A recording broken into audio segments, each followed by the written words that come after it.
बिस्मिल्लाहिर्रहमानिर्रहीम। अस्सलाम वालेकुम। हकीकत टीवी साइंस एंड हेल्थ में खुश आमदीद। आपको पता है कतर का डेलीगेशन इस वक्त हंगामी दौरे पर ईरान पहुंचा है। अब आप पूछेंगे कि क्या हुआ है। रात को ईरान ने जो अटैक किया है, जो तबाही मचाई है, उस अटैक के बाद अमेरिका ने भी अटैक रोक दिया, उन्होंने भी रोक दिया। चक्कर क्या है? वो चक्कर है जो इस वक्त रिलीज किया गया है यूएस मीडिया की जानिब से। उन्होंने कहा है कि डोनाल्ड ट्रंप ऑर्डर देने के लिए जा रहा है ईरान की energy, gas, oil field, transportation और पूरे का पूरा इंफ्रास्ट्रक्चर उड़ाने के लिए। यानी पुल उड़ा दो, गैस उड़ा दो, तेल उड़ा दो, ईरान की एनर्जी उड़ा दो, सब कुछ उड़ा दो। और इस सूरत हाल में वो ये कह रहा है कि इस वक्त हम ईरान को अब घुटनों पर लाने वाले हैं। क्यों? क्योंकि ईरान बात नहीं मान रहा। आप अंदाजा करें कि आधी रात को डोनाल्ड ट्रंप ने 10 हमले किए ईरान पर। ईरान ने उसके बदले में 25 हमले किए। जॉर्डन, कुवैत, बहरीन 25 हमले किए। और आज कतर का डेलीगेशन हंगामी दौरे पर पहुंचा है, जाकर ईरान को रोक रहा है। अमेरिका को वो रोक रहे हैं कि आपकी मेहरबानी, आप अटैक ना करना, रिटेलिएट ना करना। देखिए, असल बात यह है कि वो ये कहने जा रहे हैं कि हमारे मुल्क पर बिना हमला करना। उसकी रीजन क्या है? अब सब ने अमेरिका को कह दिया है कि आपने हमारे अड्डे इस्तेमाल नहीं करने। जहां से ये जो 3 ममालिक पर अटैक हुआ है, बहरीन, कुवैत और जॉर्डन, ईरान ने रात को देखा जो अटैक हुआ था ईरान पर, यहां से तैयारे उठते हैं, मिसाइल आने हैं, जो भी आने यहां से है। तो ईरान ने किया क्या है कि उन्होंने अटैक कर दिया। उन्होंने इन जगहों पर अटैक किया, रियल टाइम ट्रेस किया, बहुत सारे ड्रोन्स रोके, मिसाइल रोके जो नहीं रुक पाए। उसके बाद उन्होंने अटैक किया। जो धज्जियां उन्होंने उड़ाकर रखी है वो आप सब अच्छी तरह जानते हैं। इतना सेंसिटिव मामला होने वाला है, इतना सेंसिटिव मामला होने वाला है कि कतर का डेलीगेशन गया है कि इस जंग को रोक दे। क्योंकि कतर को पता है कि अब अगर ईरान की ऑयल फील्ड पर हमला हुआ, गैस पर हमला हुआ, आपको पता है कतर के अंदर जो अटैक हुआ था एलपीजी, 5 साल तक वो अभी तक रिपेयर नहीं हो सकती, उनका रेडार तबाह। आज भी ईरान ने F-35 के हैंगर्स उड़ा दिए। आज भी ईरान ने, आप देखिए, कहां कहां नहीं अटैक किया, क्या कुछ नहीं उन्होंने किया। ये सारी दुनिया को पता है और ये सारी सूरत हाल आप लोग अच्छी तरह जानते हैं। ये अटैक नहीं था, ये अब तक की सबसे तबाहकुन सूरत हाल थी, जिसका कोई तसव्वुर भी नहीं कर सकता कि ये कितनी ज्यादा तबाहकुन सूरत हाल थी जो आज हुई है। अमेरिका ने इस वक्त जो सबसे तबाहकुन हमला था वो असल में किया, लेकिन उसका जो रिटेलिएट हुआ जो मामला, वो बड़ा खतरनाक था। देखिए, सबसे बड़ा इस वक्त ये मामला हुआ है कि कतर इस वक्त ईरान को कन्विंस कर रहा है। देखिए, कतर की कोशिश क्या है, उनकी नीयत पहले दिन से वादिया है कि जंग के इब्तदाई दिनों में उन्होंने कहा था कि देखिए कुछ ताकतें ऐसी हैं, आपको याद होगा हमाद बिन जासिम अल सानी ने क्या कहा था। उन्होंने कहा था कुछ ताकतें ऐसी हैं जो चाहती हैं इस खित्ते के ममालिक आपस में लड़े। कतर का नुकसान इस लड़ाई में बाकियों से ज्यादा हुआ है। देखिए, एलएनजी की फरोख्त और कतर में जो आ रहे हैं टूरिस्ट, उनमें और इन्वेस्टमेंट बहुत ज्यादा कमी हुई है। इसमें कोई शक नहीं है कि कतर में अमरीकी अड्डा, पूरे एशिया में अमरीका यहीं से सारे मामला देखता है, सबसे बड़ा अड्डा है। इसके बावजूद कतर कोशिश कर रहे लड़ाई ना। वो ये कह रहे हैं कि आप इस लड़ाई को खत्म कर दे, क्योंकि अब जो अटैक होने वाला है उसके बाद खाली फिर ईरान की ऑयल फील्ड और गैस फील्ड थोड़ी तबाह होगी, फिर सारे खित्ते की गैस, ऑयल सब कुछ तबाह हो जाएगा और सारे ऐसा लगेगा कि पत्थरों के दौर में चले गए। देखिए, सारे ममालिक खित्ते के बातचीत कर रहे हैं इनसे, उनसे मामला तय कर रहे हैं। और ये सारी की सारी सूरत हाल वो है जो इस वक्त देखने को मिल रही है। कतर इस वक्त ये मामला कर रहा है कि हमें हर सूरत कहीं ना कहीं इस सूरत हाल को काम डाउन करना है।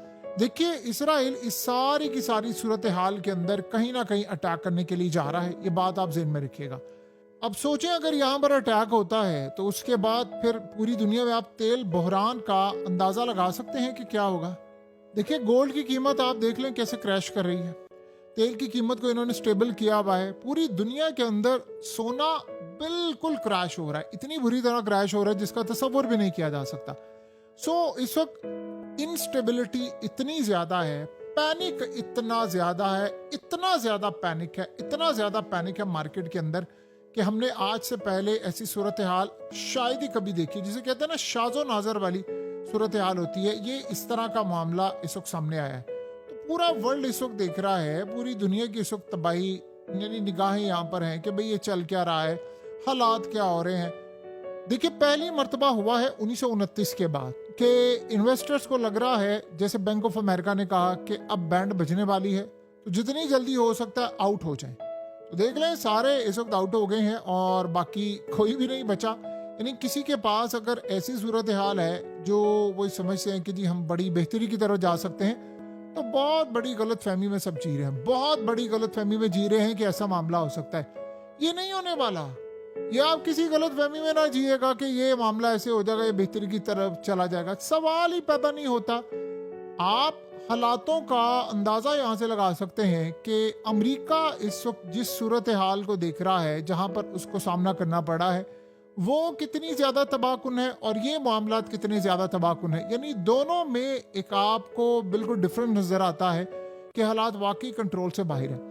अब एक तरफ अगर आप गैस को उड़ा देते हैं तो पूरी दुनिया में आप गैस को भूल जाएं, फिर उसके बाद आप इंफ्रास्ट्रक्चर, फिर ईरान ने अभी तक देखिए कल जो मिसाइल रात को ईरान ने मारे हैं, आपने देखा उन मिसाइलों की इंटेंसिटी कितनी ज्यादा थी, उनकी तबाही कितनी ज्यादा थी, क्या मामला था। तो ये भी वही सूरत हाल है। ईरान इन मिसाइलों को जिस लेवल पर जाकर देख रहा है वो बेसिकली बड़े ही तबाहकुन मिसाइल है।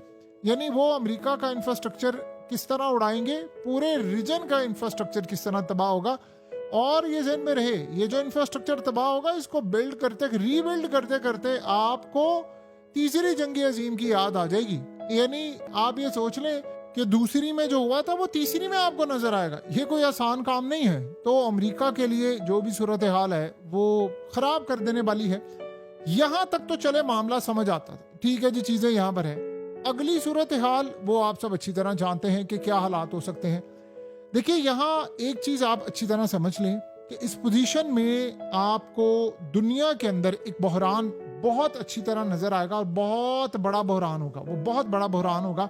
और हो सकता है वो संभले ना संभले, यानी हो सकता है वो ऐसा बहरान हो कि जिसमें सब लपेट में आ जाए और बचत की सूरत हाल सवाल ही पैदा नहीं होता।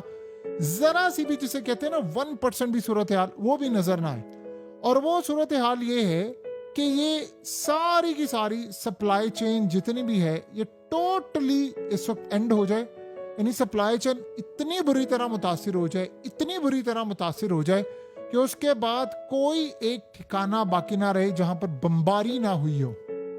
फिर दुनिया के अंदर खाम तेल भी नहीं पहुंचेगा। अभी तो हम तेल की बात कर रहे हैं ना, कीमतें तो ऊपर जाएंगी। डोनाल्ड ट्रंप ने सिर्फ तेल की कीमतों को मैनेज करने के लिए पूरे के पूरे वर्ल्ड के स्टॉक को आर्टिफिशियल तरीके से वो ऊपर ले गया है। आपको पता है कि इन्होंने शॉर्ट पोजीशंस ली हुई हैं तेल के ऊपर, मीडिया को यूज कर रहे हैं। और मार्केट के अंदर इन्वेस्टर्स को कहां पर लगाया हुआ है? इन्वेस्टर को लगाया हुआ स्टॉक पर। स्टॉक आप बाय करते जा रहे हो, वो आर्टिफिशियल तरीके से स्टॉक ऊपर जा रहा है और वो इतना ऊपर चला गया है कि बैंक ऑफ अमेरिका ने कहा है कि सब कुछ फटने वाला है, सूरत हाल आउट ऑफ कंट्रोल होने वाली। जब इस तरह के मामलात होंगे तो बताएं को बचत का रास्ता आपको नजर आता है?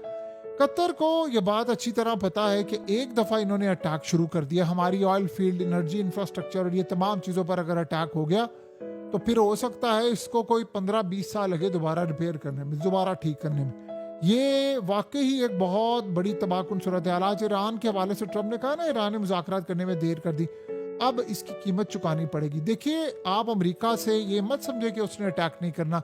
ये जो रात को हुआ है 10 दफा बमबारी की है इन्होंने आगे से 25 दफा की है।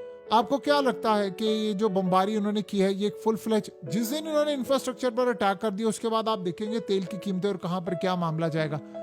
ये अब ऐसा लग रहा है कि डोनाल्ड ट्रंप को जैसे जैसे मिड टर्म इलेक्शंस आ रहे हैं तब तब उसको पीछे इजराइल पुश कर रहा है, क्योंकि इजराइल को भी ये बात पता है कि वो मिड टर्म इलेक्शन से पहले जंग नहीं चाहता। लेकिन ये कहानी अब कहानी रह गई है कि वो इलेक्शन से पहले नहीं चाहता। आप देखिए, अगर नहीं चाहता तो रात को क्या हुआ है? अबाजे हेलीकॉप्टर की जो बात है वो तो सिर्फ फजूल बात है कि जी वो उन्होंने मारा तो हमने जंग कर दी। इतने अमेरिका के पहले मारे गए हैं, क्या अमेरिका ने आज तक कोई बात की है? देखिए, ओमान के करीब अमेरिकी हमले में एक ऑयल टैंकर में आग लगी है। अब ये नहीं पता चल सका कि अमेरिका ने वो हमला कैसे किया है, क्या सूरत हाल की है, ये बात किसी को भी अभी तक नहीं पता। वक्त का पहिया बड़ी तेजी के साथ इस वक्त मूव कर रहा है और ये बात आप ज़हन में रखिएगा कि बड़ी तेजी के साथ चीजें बदल रही हैं। अब अमेरिका ने बड़ा क्लियरली बताया है कि अब क्या हो सकता है। ईरान ने कहा है कि इन्होंने अभी रिसेंटली जो अटैक किया था ना, इन्होंने पीने के साफ पानी के जखीरे को भी निशाना बनाया, तो हम तो नहीं छोड़ेंगे। हम तो वाटर प्लांट भी उड़ा देंगे, पूरे खित्ते का उड़ा देंगे, फिर आप देखिएगा आप होंगे, आपका काम होगा। सो अब ये बड़ी अजीबोगरीब सूरत हाल है कि ट्रंप इतने पागलपन पर उतरा हुआ है। कतर का डेलीगेशन गया है, उसको पता है कुछ बड़ा खतरनाक होने वाला है, वो रोकने के लिए गया है ईरान को कि बस कर दें ये, यहाँ पर अगर आपने ना रोका तो फिर हम सब तबाह हो जाएंगे और इतनी बुरी तरह हमारी तबाही होगी कि जिसका तसव्वुर भी नहीं किया जा सकता। तो अब क्या कह सकते हैं कि आने वाले वक्त में क्या होगा, लेकिन बस तबाही होगी। हकीकत